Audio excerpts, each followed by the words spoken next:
தங்கமணி வணக்கம். வணக்கம் சார். என்ன காவல்துறை உங்கள் நண்பன் சொல்றாங்க அரசாங்கம். காவல்துறை கட்டுப்பாட்டில் வச்சுங்கிறது மாண்புமிகு தமிழ்நாடு முதலமைச்சர்.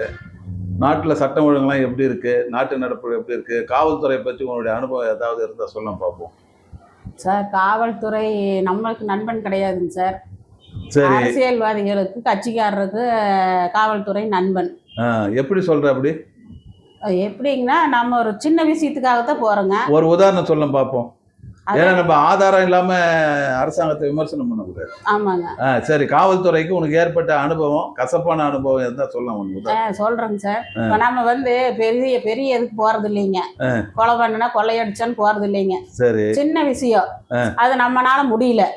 அதுக்காக காவல்துறைக்கு போனா அவங்க நம்மளுக்கு அதுக்கு ஏதாவது தீர்வு பண்ணி கொடுப்பாங்க. நம்ம முயற்சி, அந்த முயற்சி முடியலங்கிற பட்சத்துக்கு தான் நாம காவல்துறைக்கு போறோங்க. கண்டிப்பா. அப்ப நம்ம போகும்போது அதுக்கு அவங்க எதுவும் நடவடிக்கை எடுக்க மாட்டேங்கிறாங்க. உதாரணத்துக்கு ஒண்ணு சொல்ல பாப்போம். உதாரணத்துக்கு நான் ஒண்ணு சொல்றேங்க.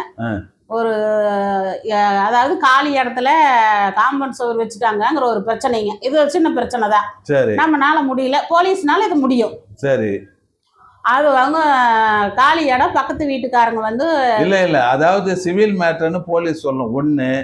ரெண்டாவது, ஒருத்தருடைய இடத்துல அத்துமீறி நுழையிறது தப்பு. அது நுழைஞ்ச பிறகு அங்க காம்பவுண்ட் சுவர் கட்டுறது அதை விட தப்பு. அப்ப பாதிக்கப்பட்டவங்க கேட்காம இருப்பாங்க. கேட்டாதான் கொலை மிரட்டல் விடுறாங்க இல்லைங்க சார். ஓ, கொலை மிரட்டல் விட்டதுனால போலீஸுக்கு போக வேண்டிய சூழ்நிலை. அதனாலதான் போலீஸுக்கு போறேங்க. நல்ல முறையா பேசியிருந்தா பிரச்சனை முடிவுக்கு வந்து. எந்த மாவட்டத்துல எந்த போலீஸ் ஸ்டேஷன் சமாச்சாரம்? திருப்பூர் மாவட்டங்க சார். அவினாசி வட்டங்க. அவினாசி போலீஸ் ஸ்டேஷனுங்க. இது அவினாசி போலீஸ் ஸ்டேஷன்ல எந்த ஏரியாவில நீங்க சொல்ற விஷயம் நடந்தது? இது தெக்கலூருங்க சார். தெக்கலூர் கிராமம். தெக்கலூர் கிராமத்துல யாருக்கு ஏற்பட்டிருக்கு இந்த நிகழ்வு? அது ஒரு வயசான மூதாட்டிக்குங்க. அவங்களுக்கு என்ன வயசு இருக்கும்? 75 வயசு மேலதான் இருக்குங்க. அவங்க பேர் என்னங்க? கருப்பாத்தாள். கருப்பாத்தாளுக்கு சொந்தமான இடத்துல யாரு காம்பவுண்ட் சுவர் கட்டணும்? அவங்க பக்கத்து வீட்டுக்காரங்க காம்பவுண்ட் சுவர் இடத்துக்குள்ள வச்சிருக்காங்க. அதாவது கருப்பாத்தாளோட காலி இடத்துக்குள்ள காம்பவுண்ட் சுவர் வச்சிருக்காங்க. அப்ப கருப்பாத்தாளுடைய காலி இடத்தை ஆக்கிரமிச்சு பக்கத்துல இருக்கிற அவர் பேர் என்னங்க? அவர் பேர் சுப்பிரமணியம். சுப்பிரமணியம் என்பவர் ஆக்கிரமிச்சு காம்பவுண்ட் வால் கட்டிட்டாருங்க. சரி, கருப்பாத்தாள் என்ன பண்ணாங்க? அவங்க போய் கேட்டதுக்கு அவரு எடுக்க முடியாது, கொலை மிரட்டல். ஓ சரி, நீ என்ன பண்ணிருவ, உன்னால என்ன முடியும்? அதான் நம்ம கிராமத்துல சொல்லுவாங்களா, ஆட்ட முடியுமா அசைக்க முடியுமா? ஏன்னா உன்னால என்ன பண்ண முடியும், எடுக்க முடியாது, உனக்கு தெரிஞ்சதை நீ பாரு. சரி, அப்படிங்கும் போது யாரு இருக்கிறாங்க, அவங்க ஆதரவுக்கு யாரும் கிடையாது. நம்ம கடைசி எங்க போவாங்க? ஆமா, காவல்துறை கிட்ட போலீஸ் ஸ்டேஷன் போவோம். போலீஸ் ஸ்டேஷன்ல போய் கம்ப்ளைண்ட் கொடுக்கும்போது அவங்க வாங்கல. யாரு? Avinashi police station. Avinashi police ஸ்டேஷன்ல வாங்கல. அதன் பிறகு என்ன பண்ணாங்க? அதன் பிறகு அவங்க ரிஜிஸ்டர் போஸ்ட் அனுப்புனாங்க. ஓ, காவல்துறைக்கு போலீஸ் இன்ஸ்பெக்டருக்கு.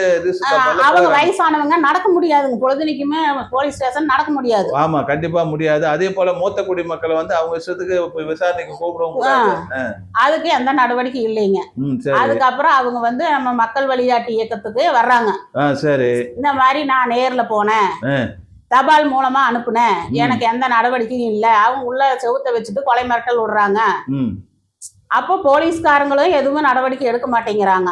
அப்போ அவங்களுக்கு, அதாவது அந்த ஆக்கிரமிப்பு பண்ண ஆளுக்கு சப்போர்ட்டா தான் அந்த போலீஸ் இருக்குது. ஓ சரி சரி, இந்த வயது முதிர்ந்த மூதாட்டிக்கு எதுவுமே அவங்க நியாயத்தை வழங்கல, விசாரணை மேற்கொள்ளல. சரி, அடுத்த கட்டமா நீங்க என்ன பண்ணீங்க? அடுத்ததா அவங்க இயக்கத்துக்கு வர்றாங்க. நம்ம மக்கள் வழிகாட்டி இயக்கத்துக்கு வரும்போது நாம கலெக்டர் ஆபீஸ்ல மக்கள் குறைதீர்ப்பு முகாம்ல எந்த தேதியில கலெக்டர் பார்த்து மனு கொடுக்குறீங்க? 9/2/2006. ஓ சரி, அப்ப இன்னைக்கு 30 நாள் ஆகுது. 30 நாள். சரி, 30 நாளுக்குள்ள நடவடிக்கை எடுக்கணுங்கிறாங்க. ஆனா கலெக்டர் ஆபீஸ்ல கொடுத்து யாருக்கு அதை ஃபார்வர்ட் பண்ணாங்க? அவங்க மாவட்ட காவல் கண்காணிப்பாளருக்கா இல்ல யாருக்கு அனுப்புனாங்க? டிஎஸ்பிக்குங்க.